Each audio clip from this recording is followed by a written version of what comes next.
Okay. साहेब, राज्यामध्ये love जिहादचे प्रकरण हे वाढल्याचे दिसत आहे. त्यातनं नाशिकचं प्रकरण देखील समोर आलं आहे. कशा पद्धतीने पाहताय? योग्य रीतीने तपास सुरू आहे का?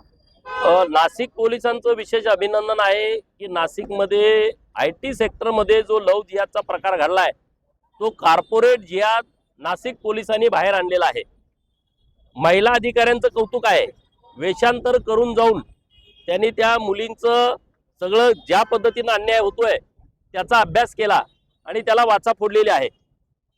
IT सेक्टरमध्ये सुद्धा हे जिहादी घुसलेले आहेत. प्रभाव टाकणाऱ्या पदावरती हे बसल्यामुळं इंटरव्ह्यू पासूनच सुरुवात होते.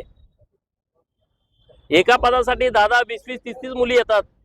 मग तुला आम्ही नोकरीवरती घेतोय म्हणजे मी काहीतरी तुझ्यावरती उपकार केलाय असा भास त्या मुलीला पहिल्यांदाच जाणवून द्यायचा. आणि मग सुट्ट्या देण्याच्या बाबत दुसऱ्या मुलींना सुट्टी नाही, ज्या मुलीला टार्गेट करायची तिला सुट्टी द्यायची, उशिरा कामावरती आली तर तिला सूट द्यायची, वीकेंडला चला पार्टी करायला जाऊ, फिरायला जाऊ, रिसॉर्टवरती जाऊ किंवा वॉटर पार्कवरती जाऊ, अशा पद्धतीनं मुलींना ते बरोबर जाळ्यामध्ये घेत होते. तसा प्रकार नाशिकमध्ये घडलाय. परंतु हा नीच प्रकार जो त्यांनी केला तो सगळा उघड्यावरती पडलेला आहे, बाहेर आलेला आहे. 9 FIR दाखल झालेले आहेत. त्या सगळ्यांना बेड्या ठोकलेल्या आहेत पोलिसांनी. आणि आता मग चिंता वाटते की हा कॉर्पोरेट जिहाद अन्य कंपन्यांमध्ये किती झालाय याच्या संदर्भामधली चौकशी त्या कंपनीच्या प्रमुख लोकांनी केली पाहिजे. वरिष्ठ पदावरती जी लोक बसलेत त्यांनी ही चौकशी केली पाहिजे. आणि जिहादी प्रवृत्तीची माणसं तुमच्या कंपनीमध्ये मोठ्या पदावरती आहेत का? असतील तर त्यांना तात्काळ काढून टाका. ज्या कंपनीमध्ये जिहादी प्रवृत्तीची लोक मोठ्या पदावरती बसलेत तिथं मुलींनी काम करू नये, त्यांनी सांगून टाकावं. तिथल्या मुलांनी या सगळ्या बाबी निदर्शनास आणाव्यात. साहेब, उद्धव ठाकरे गटाकडून महिला आरक्षण विधेयकाला पाठिंबा देण्यात आलाय. कशा पद्धतीने पाहताय? चांगलं आहे ना.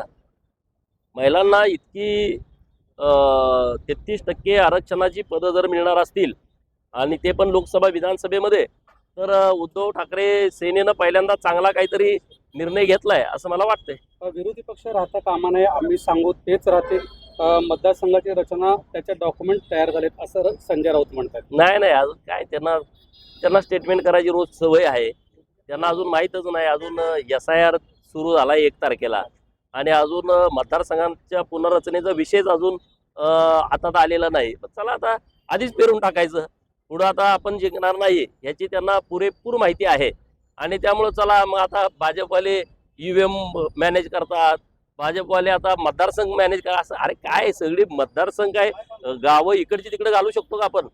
अक्कलकोट विधानसभा मतदारसंघ करायचा आहे, मोहोळची काय इथं माणसं सलग असेल तेच होईल ना, जे नियमात असेल तेच होईल. नाशिकमध्ये जो प्रकार घडलाय कुठे राज्यभरात देशभरात देखील असे प्रकार होत असल्याची 100% होत असतील. आई वडिलांनी काळजी घेण्याची आवश्यकता आहे. या ज्या कॉर्पोरेट कंपन्यांमध्ये मुली काम करतायत, IT सेक्टरमध्ये मोठ्या पॅकेजवरती मुली काम करतायत, त्या मुली आपल्या सुरक्षित आहेत का? त्यांच्या कंपनीमध्ये त्यांचा बॉस कोण आहे, त्यांचे मित्रमंडळी कोण आहेत, वीकेंडला त्या जिथं कुठं सहलीला वगैरे जात असतील त्यांच्याबरोबर फसवणारी लोक तर नाहीत का? मुलींनी पण काळजी घेतली पाहिजे आणि त्यांच्या आई वडिलांनी पण काळजी घेतली पाहिजे. देखील मोठ्या IT कंपन्या आहेत. हा, सगळ्यांची चौकशी झाली पाहिजे. सगळ्या ठिकाणी अशा पद्धतीची कोणी लोक जिहादी प्रवृत्तीची बसलेत का त्यांची पहिली हकालपट्टी केली पाहिजे. त्यांच्या डिग्र्या ओरिजिनल आहेत का ते तपासलं पाहिजे. ते आउट ऑफ स्टेटमधून आलेत डिग्र्या घेऊन, आउट ऑफ कंट्रीमधून डिग्र्या घेऊन आलेल्या आहेत. त्या डिग्र्या ह्यांनी छापलेत का, खऱ्याच ओरिजिनल आहेत हे पण बघितलं पाहिजे की नाही बघितलं पाहिजे.